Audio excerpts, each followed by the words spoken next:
your favorite ginger bibliophile. And we've got a good one to get back into doing tags. So thank you, Nicole. This one is the easy one. It's pick 10 books that have been on your shelf for over a year and why haven't you read them? Show them. I had way too many to pick from. As in, I had 87 last year, and then I went through my bookshelves and found 39 that I thought I had read and had it. So I had a lot of options to pick from, and I only need 10. So can we do it? Can we do it? Yeah, here's 10 of them. Some of these are even in August's TBR, as y'all will see. I think I'll probably put that one up on Thursday. But we have Elizabeth Peters' The Curse of the Pharoahs. I tried this once before. It didn't work, but I'm like, maybe I just picked it up at the wrong time because it should be really interesting. It's a family of archaeologists, which, given the time frame, is amazing because, women aren't supposed to wear pants or do things that aren't let me make the house pretty and, make sure I'm cutesy and, demure for my husband and raise his heir.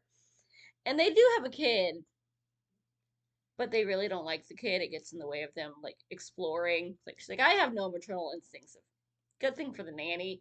I need to go off on adventures. And, like, the way she talks about her kid, like, is that a kid or did you, like, adopt a small werewolf?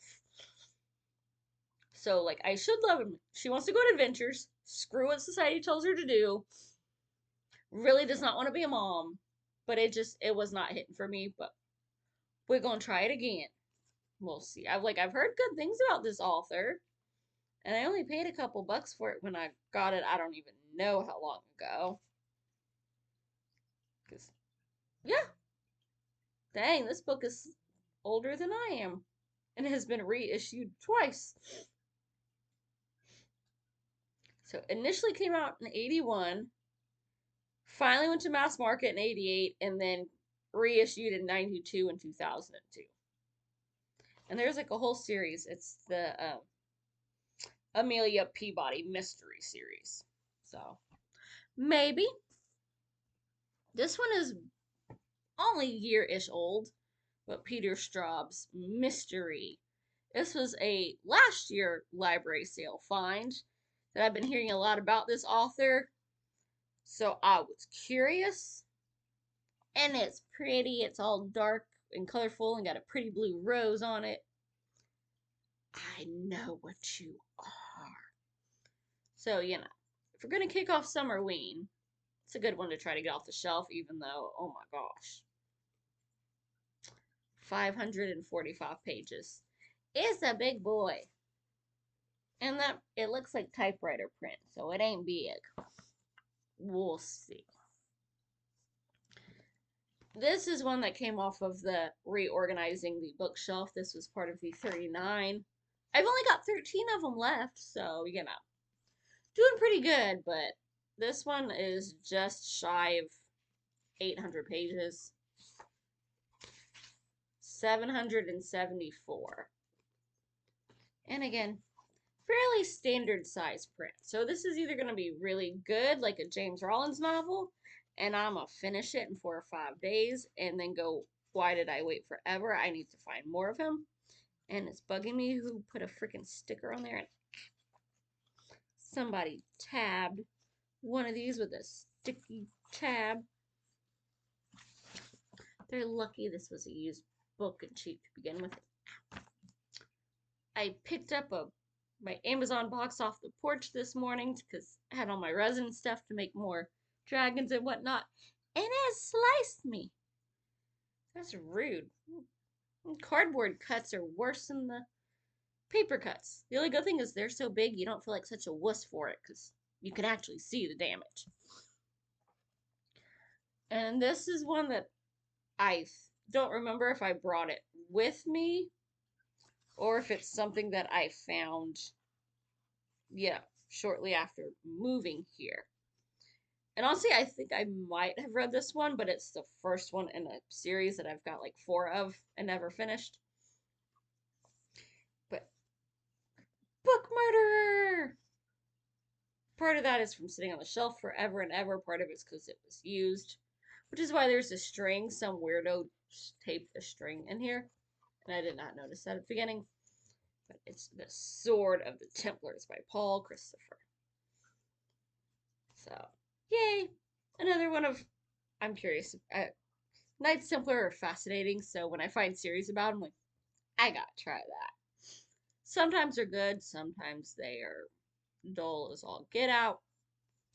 Hopefully I enjoy this because I think I've got like 3 that I picked up used, and then they had a really pretty, practically brand new one at the used bookstore. So I'm like, ooh, I forgot at the time that I was part of this series because it's been a few years since I've picked one up. But it looks brand new and it was like $4, so I snatched it, so now I gotta start over. Now you know this one's got some age on it. Can y'all see that? It was $1.25 to begin with, and I paid 50 cents for it at an antique store that has since gone out of business and turned into 4 different things. But like usual, it was the books that were the most interesting. And I just love that, like, that blue-green color. Let's see, how old is this thing? Let's see. 1969. So it was copyrighted in 69, but hush up, Jennie, I know what you're thinking. But they didn't print it until December of 72. So it just sat there for 3 years. And apparently it became a movie. I feel like I vaguely heard of it, so maybe it has been redone at some point. Or am I just thinking Poseidon something? That name's been used a few times, so maybe it's not. But that is kind of interesting. So, yay. It was 50 cents. It seems kind of fun. Maybe it'll be good. This is one of those, again, I found used, so it was already dinged up pretty good. I think this was another 50-cent thing from that same antique shop. Oh, it has maps that were done in 83 and initially came out in 72. So, Elaine's going to be upset if I call it old, but as far as books go, that's got some age on it. Half my actual age for books is old. But Harry Harrison and Leon Stover. Try saying that name a couple times fast. Stonehenge, where Atlantis died. A titanic age of iron heroes and bronze swords which forged New World Order. I mean, Stonehenge and Atlantis all in one title. Yeah, I had to. There. 3 against Atlantis. Aeson, prince of an ancient house, intent on restoring the keystone of his father's power, braves the limits of the land-rimmed sea to sail north through the cold fog to the icy island where with heroic effort, the key to victory over Atlantis may be found. Enteb. These all have really cool names. Ex-envoy from the Pharaoh, reluctant voyager to the forbidding island of Whre, armed only with his arcane knowledge and his loyalty to Aeson. And Nekiri, proud daughter of the Albi, she has never known a warrior like Aeson, nor a world like the one she helps him to create, a world that will focus on the great monument of Stonehenge.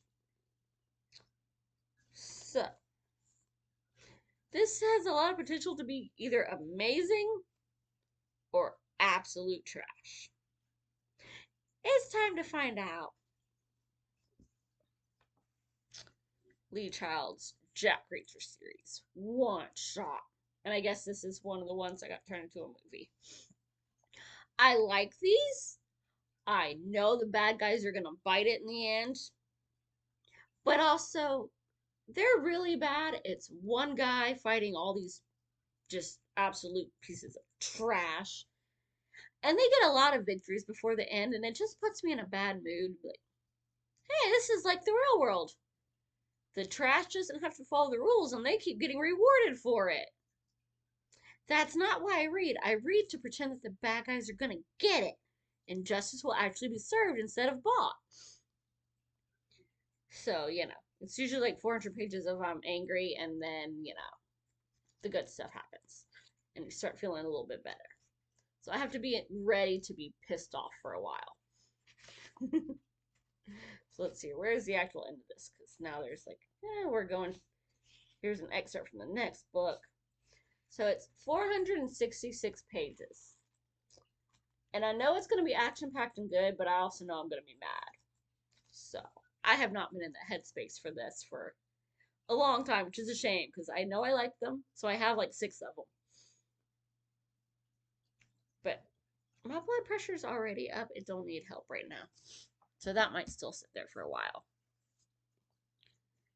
Douglas Preston's Jennie.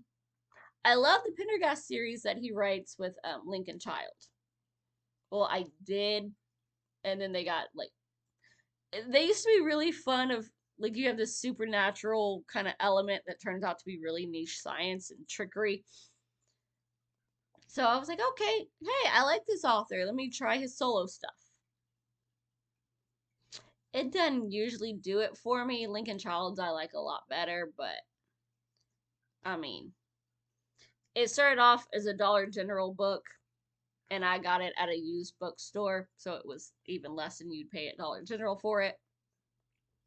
So, worth a shot. Like, they even know, like, you want this series, because it's by the guy that wrote Relic and Reliquary, or at least, co-authored it, and those books were freaking amazing.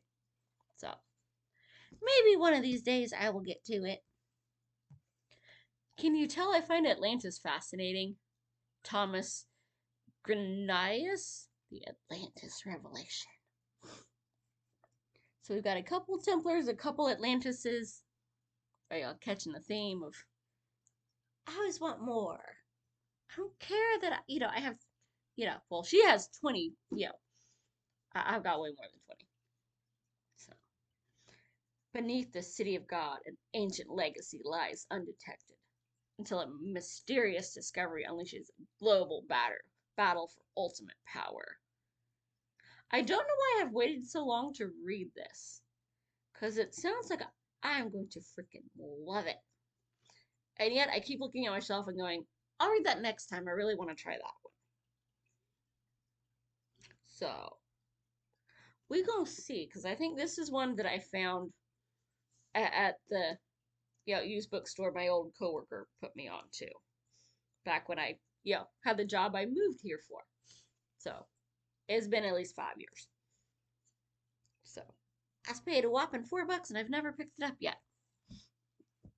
And can you guess why I have taken forever to read this? Even though I find it, fascinating. It's only, let's see. Can I get to it? 808 pages. Though, to be fair, it is an entire trilogy in one, so. It is 3 books, but, once I started, I gotta read all 3, because then, otherwise, this can't get off the shelf. Though if I do start it, I'm putting it on Goodreads. Each one is going to count, but it's the Dark Elf Trilogy by R.A. Salvatore. It's a shame. It's a collector's edition, but it was already used and kind of messed up when Actually, I'm not even sure if I got this or if he got this. But now it's sitting on the main bookshelf instead of with his stuff. And there's some other books in this. I think it's the Iron Dwarf series that he also got 3 of. So, I never played D&D, but I like Neverwinter, which is based off of it. I did until they, completely redid it. And no, not Neverwinter Nights. Neverwinter. It's the, PlayStation version, not the computer one. My computer could not handle that kind of thing. And it was free. But then they redid it a couple years ago, and I don't enjoy it anymore. But, yeah. Dark Elves. Kind of like Thor, where he looked really hot in that movie. So, I struggle with fantasy, but it helps that I have played the game that, takes place in some of these same things, so I can, picture it more. So maybe I will be able to get through it.